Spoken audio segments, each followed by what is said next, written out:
Hi there. Today I'm going to be talking a bit about cover letters.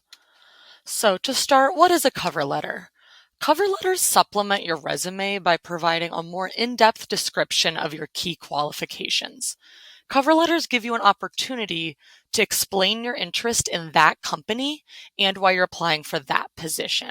So, while the resume shows a lot of your skills and your qualifications, the cover letter helps explain why you're applying, right? And why you're going to be a good fit in a bit more of paragraph form. We'll get into that more in a moment.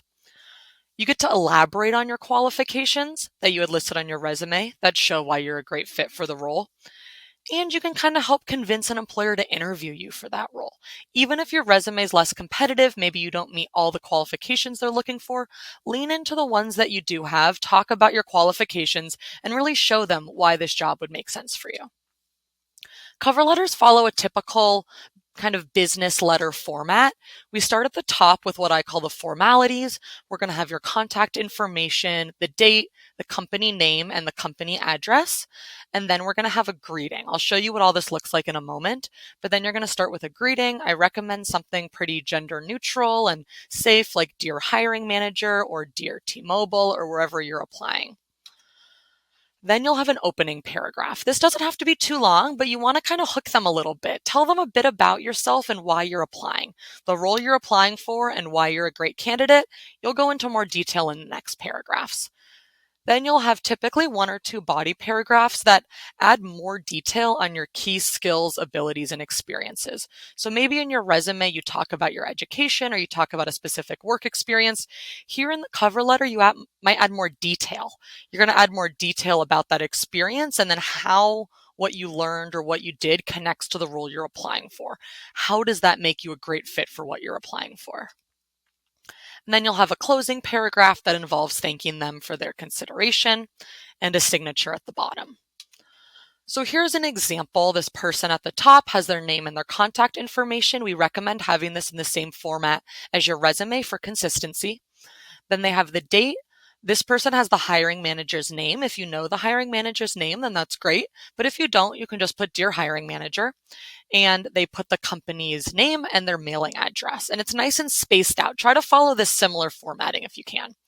Then you have a greeting and a first paragraph that's talking about why they're interested. They said that they're committed to the personalized and affordable services. I really appreciate that commitment.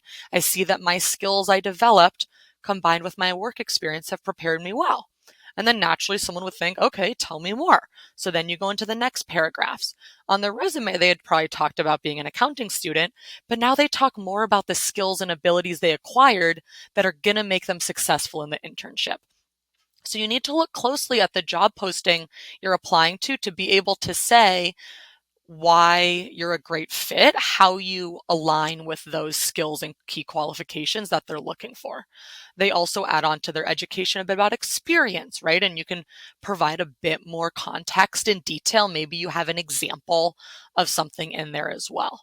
They're saying a little bit more about themselves and why they're really interested in the position. They had a little bit up top about the company. You could add a little bit more about the bottom about why you're applying to them in particular. And you look forward to speaking more through an interview. Thank you for your consideration. Sincerely, and they signed their name. So that's not the only way to write it, but that's the general format. And between the example and a few tips, we also have a cover letter essentials guide and tip sheet in our resource page on our website. Between those things, hopefully that can get you started. Okay, a few last tips are to make sure you're customizing your cover letter for each job. You want to make sure you're telling that employer why you're interested in their company and that role. And as you do that, using some keywords from the qualification section of the job posting is a really great option. In order to say why you're a great fit, you need to learn a bit about the company you're applying to. You don't need to become an expert overnight, but look at their website for 10 or 20 minutes. Look at their mission statement, their value statements. What type of news articles are they posting? What are they featuring? What are they saying they're valuing and caring about? And then you can say how you align with that in your cover letter. And then I mentioned using your name and contact information from your resume and the same as the cover letter. It makes it look very professional. And submit your cover letter just as you would your resume as a one-page PDF document to ensure all the formatting stays consistent. Thank you.